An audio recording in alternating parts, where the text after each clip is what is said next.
Today's guest is Patricia Hittner-O'Connell, who is a homeopath in Massachusetts and who runs, along with Corrine Daniels, an absolutely amazing Facebook group called Homeopathy Learning Help Group Q&A, which I've been a member of for quite some time and have really found a lot of benefit from. So I really want to acknowledge Corrine Daniels and Patricia for this amazing Facebook group that they have held such beautiful space for over the years. Also, go and check out Patricia's blog, organicpalacequeen.com, where she has some really helpful information. So the reason I got Patricia on the show was because we do have a subset of clients who are extremely sensitive to homeopathic remedies. And as homeopaths and as clients, we need to know what we can do to help these people when they do experience an aggravation. And it was when I was reading one of Patricia's blogs on her website quite some time ago and saw the interesting ways which she has managed to deal with her own sensitivities that I wanted to get her on the podcast to share the things that she has found really helps and that doesn't help for when you experience an aggravation. So I hope you enjoy this episode and I'll see you in their Facebook group. Thanks for listening. Welcome to the Homeopathy Hangout, where we discuss all things homeopathy from around the world. And now my mum and your host, Eugenie Kruger. Hello, homies, and a very warm welcome to Homeopathy Hangout. Today, we get to hang out with the lovely Patricia Hittner-O'Connell. Welcome to the show, Patricia. Thank you, Eugenie. Thanks for having me. The pleasure. Now, I have been in your Facebook group, also run by Corrine Daniels, for a few years now, it feels like, and I've seen your name pop up everywhere over the past few years, yours and Corrine's, and I'm like, oh, these two ladies sound really interesting. They're challenging the status quo. They're putting different ideas out there.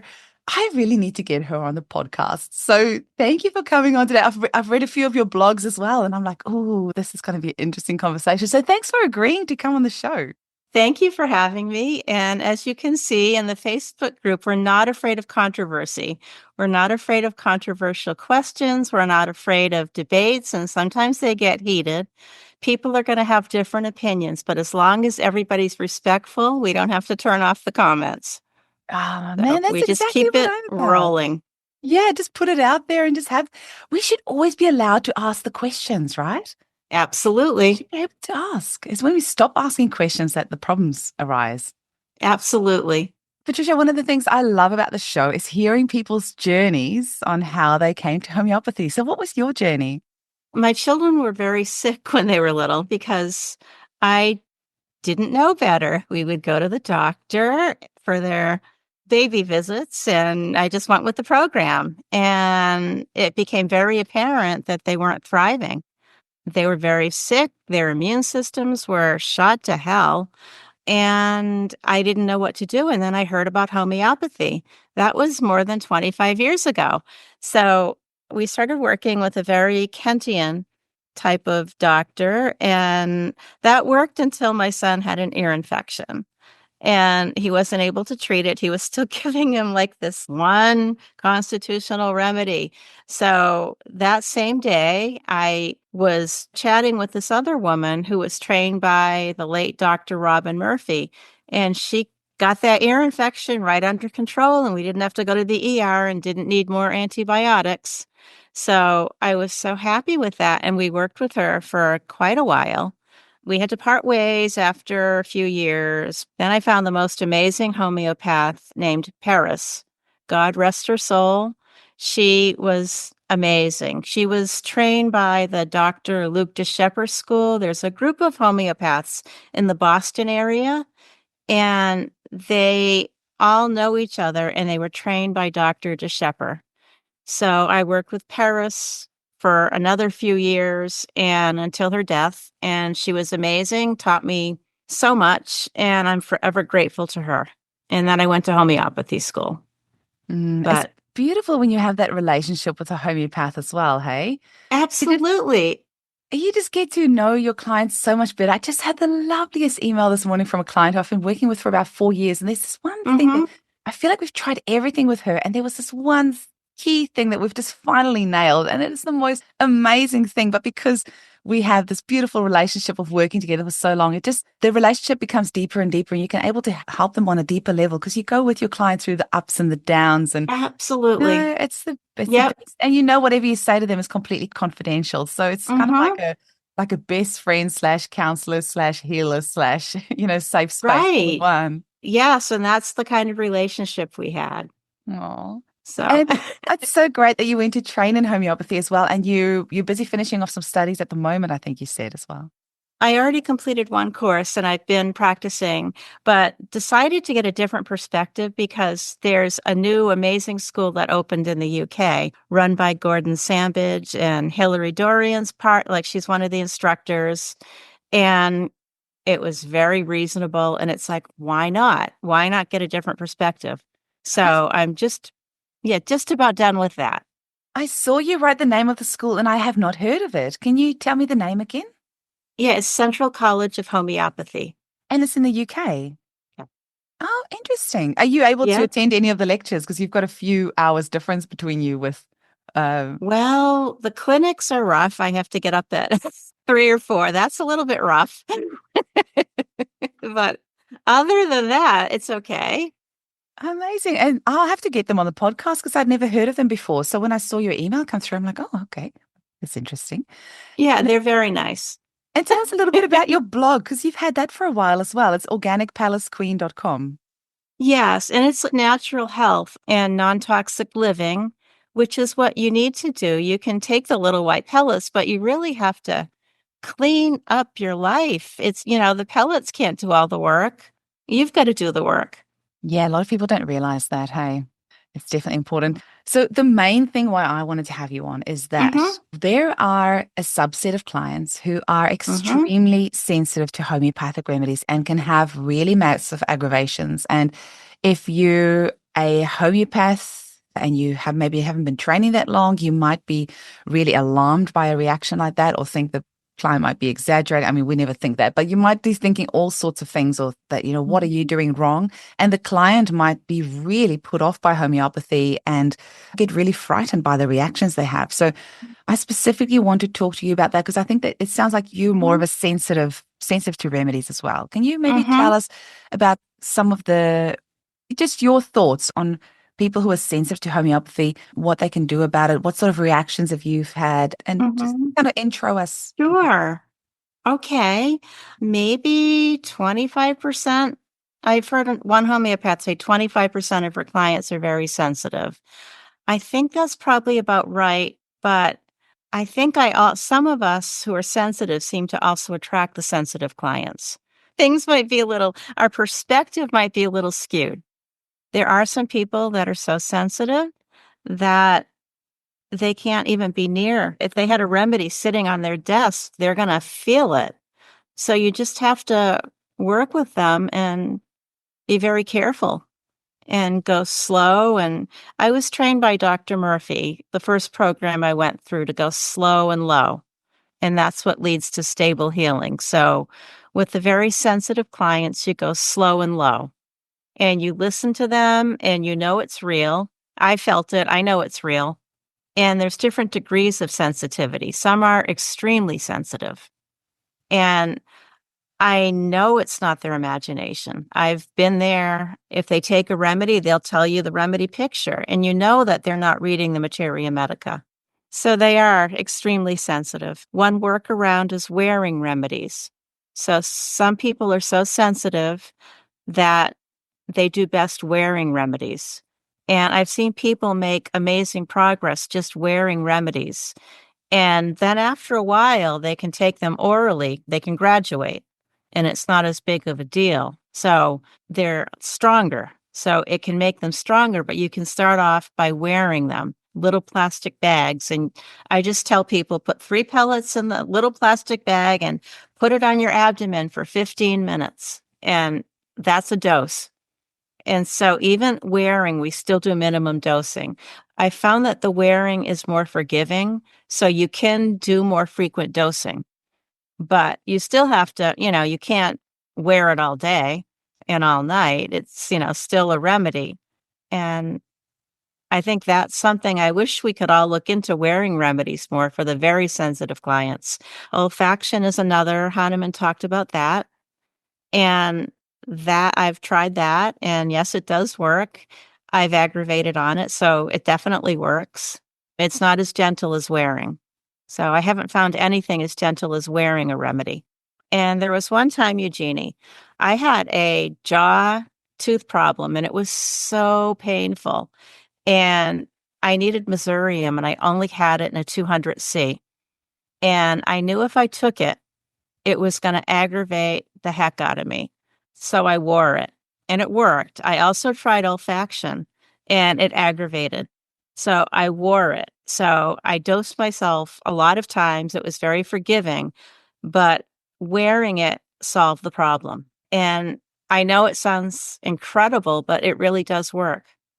Wow. So you would put 3 pellets in a little plastic bag, and then would you Mhm. put it like in your bra or in your pocket? Does it need to touch your skin, or can it just be anywhere on your in your clothes? I heard one anecdote when I was in homeopathy school about a man who was wearing lycopodium in his pocket for warts. Like he didn't mean to have it in his pocket. He was supposed to take it, but just didn't get around to it.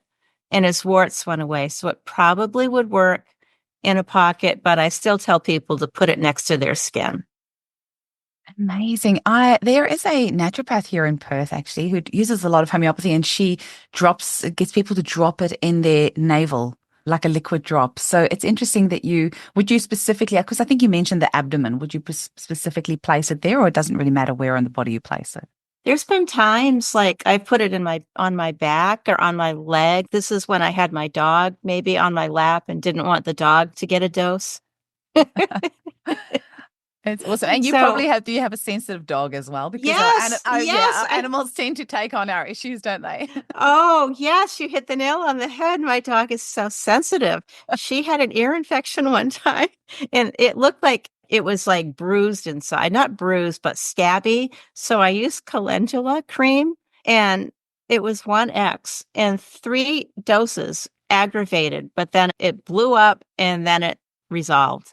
So yes, my dog is very sensitive too. I also just want to say olfaction. So for anybody who's listening that might not know what that is when you just sniff a remedy. You would do that with the pellets as well, right? And the liquids. You can just take a sniff of the remedy, and that would count as 1 dose.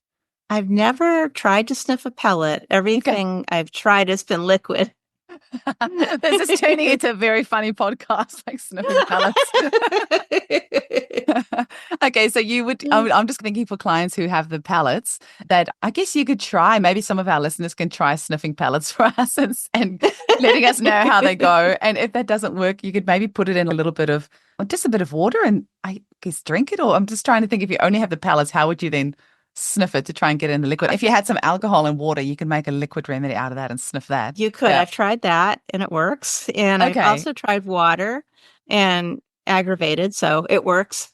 So. Oh, wow. People like you make great provers for homeopathic remedies. Have you been That's part of any been proving? told. That's what I've been told. But oh man, I don't know if I could do that. It would be crazy. Yeah. And talk to me about water dosing. Do you use much water dosing? Almost exclusively. There's a few clients who say they do much better on dry, and I have to respect that. But water dosing usually moves cases along faster, better. So yes, water dosing. And how do you do your water dosing? What do you mean? Oh, so there's different ways. Like some people will obviously just put 2 pills in a glass, stir it 10 times, take 1 teaspoon, throw the rest away. Or do you then hold that same remedy and then continue stirring it over the day? Or would you just take it from that same cup? Oh, would you put it in your water bottle and shake it and drink it through the day? Like, how do you do it? I tell people little spring water bottles work really well. Like you dump out half the liquid, like little bottles, like the little 3-4 ounce bottles. Not everybody has those in the house. So I say a clean glass jar with a lid, and then they would succuss it. If they're very sensitive, 2 times, but most people succuss it 4 times. If they're really sensitive, I'll say take a toothpick, put it in, and then put it in your mouth. So toothpick dosing, because they're getting less. If they're not that sensitive, just take a dose. Wow. I mean, that completely boggles my brain because I'm not extremely sensitive to the remedies at all. So it boggles my brain that can do anything, but it's energy medicine, right? So whenever I doubt homeopathy, which funny enough, I still do after more than a decade and more than 6,000 consultations, every time I'm still like, how does it work? But I tell you what, Veda Austin's work, I don't know if you've seen her, but she's really made me believe in homeopathy because she just puts her intention in water, or she puts water on an image and then crystallizes it, freezes it, and then the water will show the image of that substance or that thought or that intention, which is similar to the work of Masaru Emoto. But it just shows us how powerful it is. And our bodies are made up of, is it something like 75% water? I guess if you've got that information in that substance, it's going to work no matter how much of it. It's not the quantity that you're giving that's going to make the difference. Remedies are powerful. These little pellets are so powerful. And I think in our group, if we can get that message across that they're really potent, they're real, they're powerful, and you want to not fear them, but respect them. You want to respect that power. And how do you, if you have had a big aggravation, and for you and for your clients, typically, how quickly would you get aggravations? What do they tend to look like? And what can you do to antidote them? Or can you? Yes, you can. You can antidote them. So I would get them very easily. The best way is with a remedy that matches your new state. For instance, working with my wonderful homeopath, and even the most wonderful homeopaths in the world, it's hard to know exactly. You don't know how somebody's going to do with a remedy until you give it. So here's an example. So we gave one of my children Sina 200C, and the house was standing on its side that night. It was intense and it was late. And so I can't stand this anymore. So I got chamomile 30C and gave a dose. It was too late to call my homeopath, and that calmed things right down. And we still saw some good benefits from the Sina. Just a remedy that matches the person's new state. So any other ways? Yes. I've antidoted things with rescue remedy, like aggravations with rescue remedy on myself. I haven't used that with anybody else. Usually I'm trying to find a matching remedy that would match their state.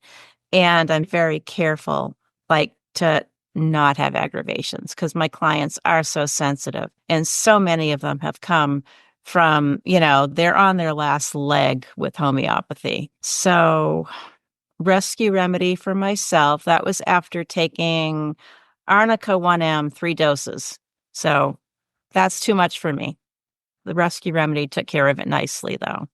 You can also, I think, take a lower potency. I have tried the aggravation zapper, but that doesn't work consistently. It can work or it can aggravate the problem.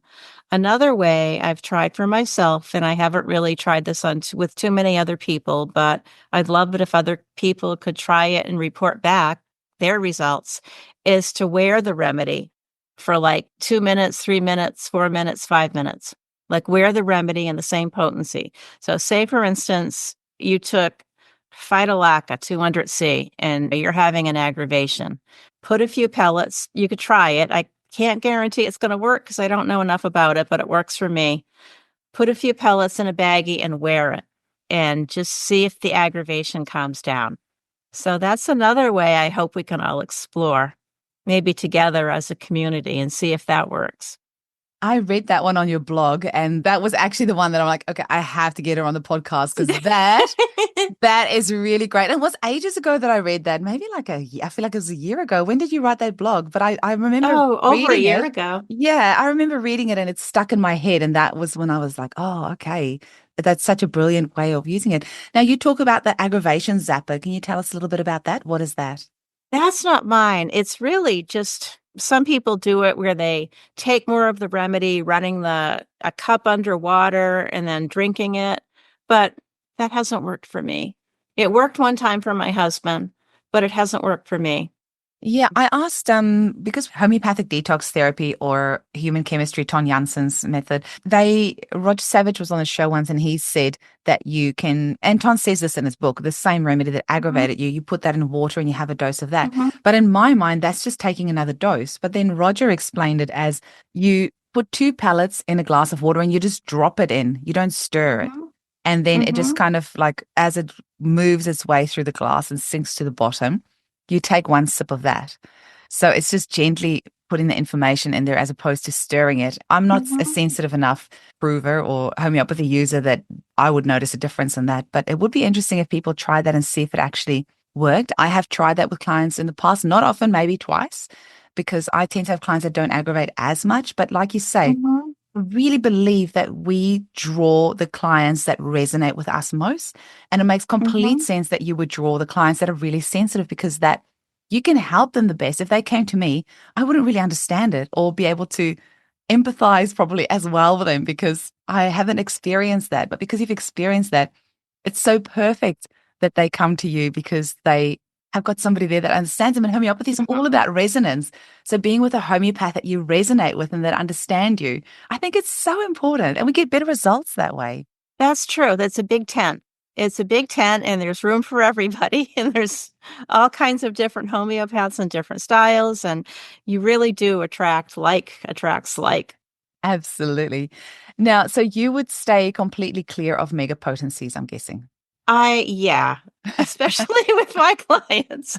And I've also found the low and slow method works so well. I had one case where a child did well on a remedy, higher potency for a while, but then crashed. So we just came to me, went in with 30C in water.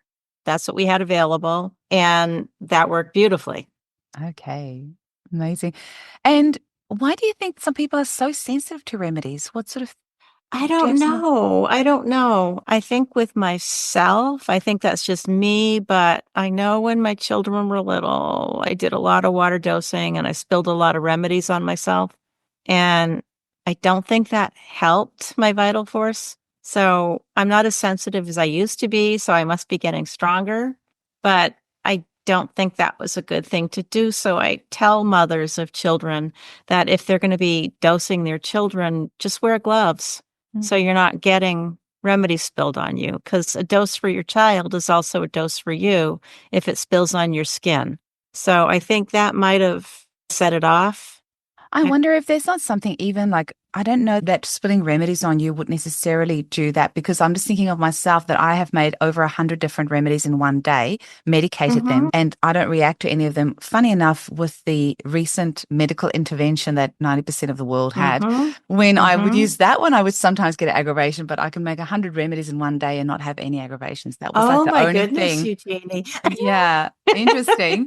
And actually, the other staff felt that as well. They would make that remedy, and because we've got a dispensary with several staff and 2,600 different remedies, and so my staff do make orders all day long and don't get affected by it. But that was one that would affect some of us and make us feel like a little bit dizzy and woozy. That's interesting. Yeah, but I wonder with your clients, and maybe yourself is really sensitive. Are you sensitive to other energies as well, or do your clients? Because do find the clients that I have that are very sensitive, they tend to be sensitive to people's emotions, to Wi-Fi, to different environments and things like that.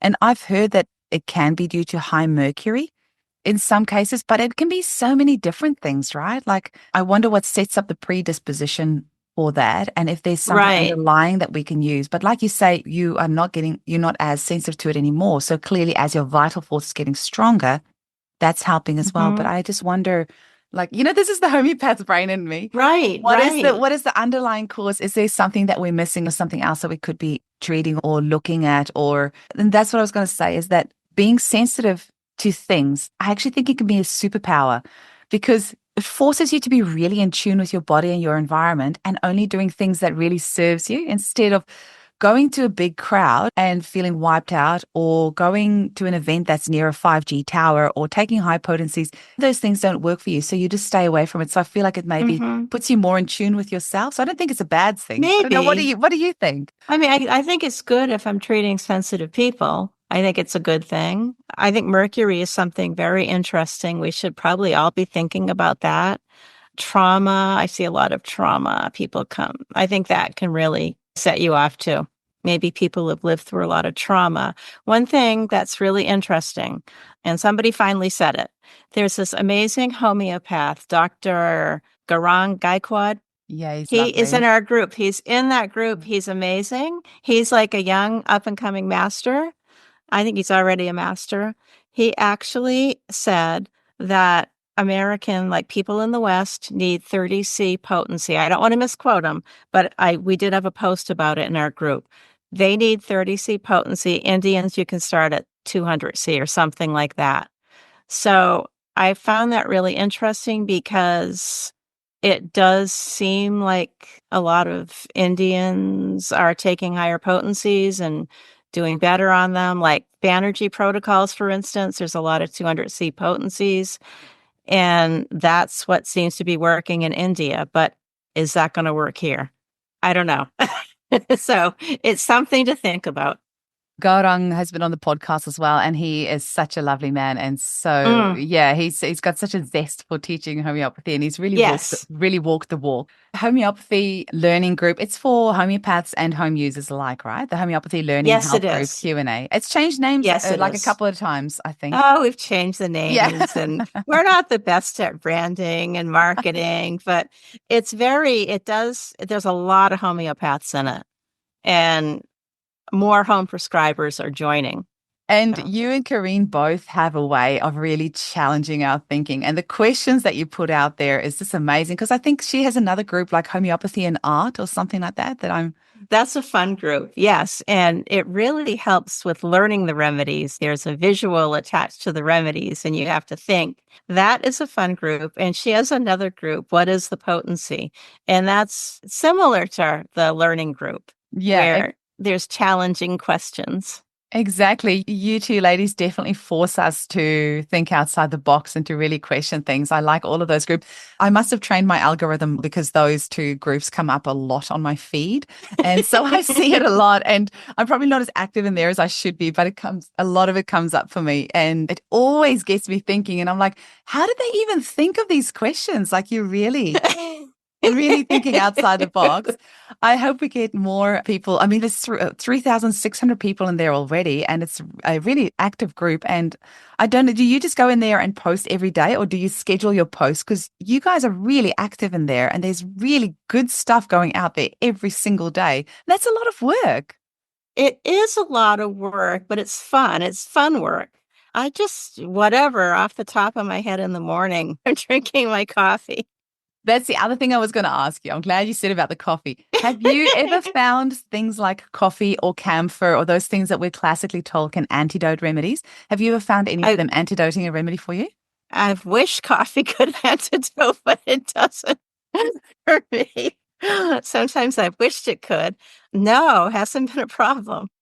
Okay, so you haven't been able to, like, if you have an aggravation, have a coffee or take the remedy camphor and have it antidote the aggravation for you?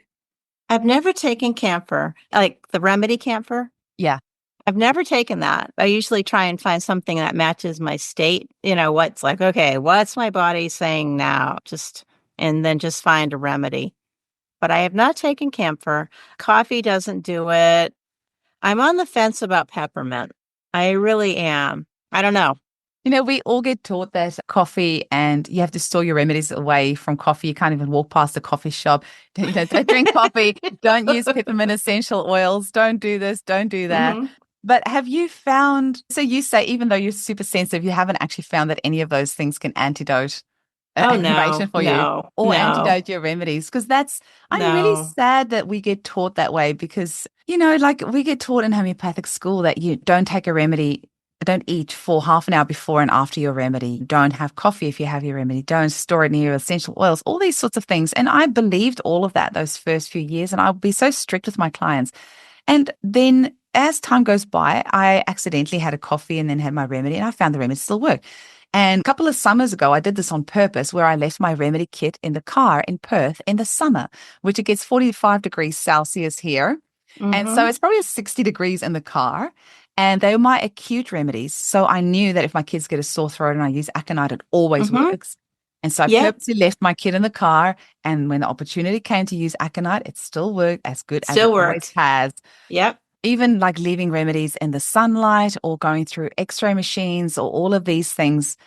So I do think our remedies are a lot more resilient than what we give them credit for. Absolutely. Absolutely. Yeah. And Eugenie, because I'm sensitive, I don't want to have any like accidental spills. So when I give remedies to my dogs, I'll put it in peanut butter or like with a treat, So on a, paper plate, and they still work. So the remedies still work that way. Amazing. I've started doing that as well. I gouged a little hole in a carrot and put a remedy in there and gave it to my donkeys. And it still Yeah, works. that's the easiest way to do it.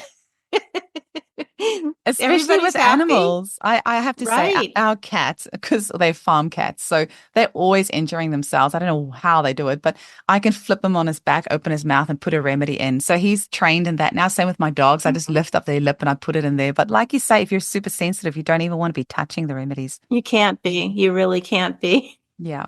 I just want to make sure that we've covered everything of how to help people that are very sensitive to remedies, what they can do if they have an aggravation, what sort of things to look out for, making sure that they find a homeopath that understands how they work. Is there anything else that I just feel like I have you here now? I have to make sure I ask you all the questions and get all the juiciness out of this.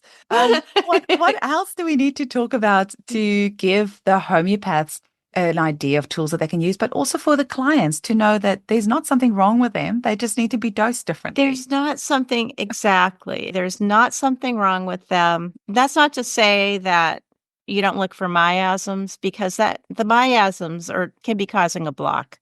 So that's really a good point. So if a remedy is just not working and there's a miasm there, you have to treat the miasm, and you treat it with the hope that going forward, they're going to be less sensitive. So that's another thing that we really have to consider too, is that there could be a miasm blocking or some other block. And so we really, you can't just say, oh, this person's sensitive, that's it for them. We're just going to have to be careful. You do have to look for the causes underneath. And I'm really glad you brought that up. We didn't sign off before talking about that. Are there anything else that you found? I mean, for you, it was just using remedies over time and your vital force becoming stronger, it sounds, that made you less sensitive. There's the miasms. Is there anything else that you found has helped to make people less sensitive? I think less trauma. Okay, I think trauma is such a, people come to us because they've been traumatized a lot of times and now they're not well. And what do you like? Just thinking from a support point of view, when you have these clients who are very sensitive, what sort of things can homeopaths put in place? Because these are probably clients that are going to need a little bit more support, like a little bit more hand-holding. They do. So you can't have somebody checking in every single day with a new remedy, but maybe like after 10 days after you've taken this remedy, tell me how you're doing. So yeah, you do have to do more hand-holding. And do you have like an information sheet that you give them? Or I'm just thinking for the other homeopaths out there, maybe if we create like an information sheet, maybe this can be a blog for you as well.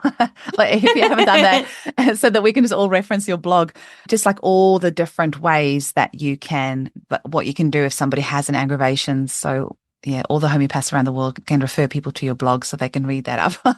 Oh. Patricia's compendium of things to do when you have an aggravation. Oh, I've lived through that. I aggravate on cell salts. So really? Are you serious? Yes. What? Yes. Any particular cell salts or just all of them? Very careful with cell salts too. So I try not to take the same cell salt too many times in a row. So I have found with very sensitive clients, they will aggravate on cell salts. So maybe if they're taking one cell salt, don't repeat it more than once or twice, and then take another one. So I did one time take 3 doses of calc fluor and developed like a ganglion. So I had to take some Ruta to get rid of that. I almost can't believe that. Like, I don't have any clients that's sensitive. Is the flip side of that you heal very quickly from remedies as well? So when you have the right Usually, one, yes, that is the flip side, because as there's some people that don't respond well to remedies. Yeah, I've got a few of those. Oh my goodness. And that's worse. That's actually worse. It really is. I've got a couple of them, and you just look at all the different. I mean, I also love cases like that because it really gets you thinking. It's what is the thing that is blocking this client? I have one in particular. I love her so much. I've seen her for years. But then what's really interesting with this particular client, I've tried all sorts of things like really high potency opium, and I think, was it Moscus or something like that? Really high potencies to try and just get her to feel something. But then at one of the follow-ups, she was telling me about all these things that had happened and this and that and the next thing. And they were all aggravations of the remedy. And I realized that she just actually wasn't in tune with what the remedy was She doing wasn't. for her body. Mm-hmm. And I'm like, Mm-hmm. you've just said this thing, but you told me that the last time. So I know you think the remedy hasn't Mm-hmm. done anything, but actually, that's the remedy that's done that. So sometimes it's just a Mm-hmm. matter, maybe then using remedies like maybe lacum aeternum to help them become more in their body so they can be more in tune with what's happening. So Mm-hmm. there can be so many different, that's why I have to listen so carefully. Like we have the best job on the planet, don't we? We do. We do. The most frustrating and the most rewarding. And the like if Yes, you are a yes. lifelong learner that loves a good challenge and problem solving, it's the job for you. Yes, it is. Oh, amazing. Alrighty. Oh, I don't want this conversation to end because I'm actually finding it so fascinating. And I'm just, you know what the universe is probably going to do now after we've chatted? It's probably going to send me a whole bunch of really sensitive clients. And Yes, I'm going that's what's going to happen. It does that, doesn't it? Oh, it's so That's what's going to happen. yeah. I can't, like my brain boggles that you can take a calc fluid tissue salt 3 times and develop a ganglion. Like at the same time, I'm just like fascinated by the intelligence of our body that it can produce a ganglion, like just from a tissue salt. It's amazing. Our bodies are incredible. It was crazy. And I had a break. Because I know how sensitive I am. I couldn't take it like 3 times a day or once every day. I had like maybe 4 days to a week in between doses. Wow. And I know. I think one of my main takeaways for today that I really love is actually prescribing the remedy that matches the aggravation because I've always done like the water dosing. Oh, I will do the 3-cup method. I don't know if you use that much. So the 2 pills in the water, stir, take 1 teaspoon of that water, put it into a new glass. I'm just explaining this for those listeners that might not know. I know you know. Mm-hmm. Take Yep. 1 teaspoon of that into a second glass, stir that, take 1 teaspoon of that, put it in a third glass, stir that, and then you take 1 teaspoon of that water as one dose. And sometimes even the 3-cup method is too much for people, and you might have to start with a 10-cup method. Have you found that helpful? No. Okay. I've tried that and it increases my aggravation. So I have tried that. Yeah, the most reliable way I found is just the matching remedy. But I think rescue remedy holds promise. So Okay. it's only my own personal experience. But if we could all experiment, then we'll know. And And that, also wearing. But I don't have enough, I've tried it with a few people and yeah, it's better. But I think we need more cases and more examples and amazing. Yes, I really appreciate all of those suggestions. That's so great. And I hope that we can get a whole bunch of people joining the homeopathy learning group. And maybe we can do like a little link, get you and yourself and Corrine to do like a little link in there and just hear people's reactions. I know you actually have a few of those threads in the Facebook group already of asking people about aggravations and things like that, like what sort of aggravations they have. But I think it's important to, have this conversation and just know that you're not alone. There are people out there who are super sensitive, and for the homeopaths to be aware of all of that and ways that we can do that. I'm going to use your prescribing the remedy of the symptoms of the aggravation because, like I said, I've been doing the water dosing with clients who have aggravations, a few that I have that do that, and it's never been that successful. So I have felt a little bit at a loss.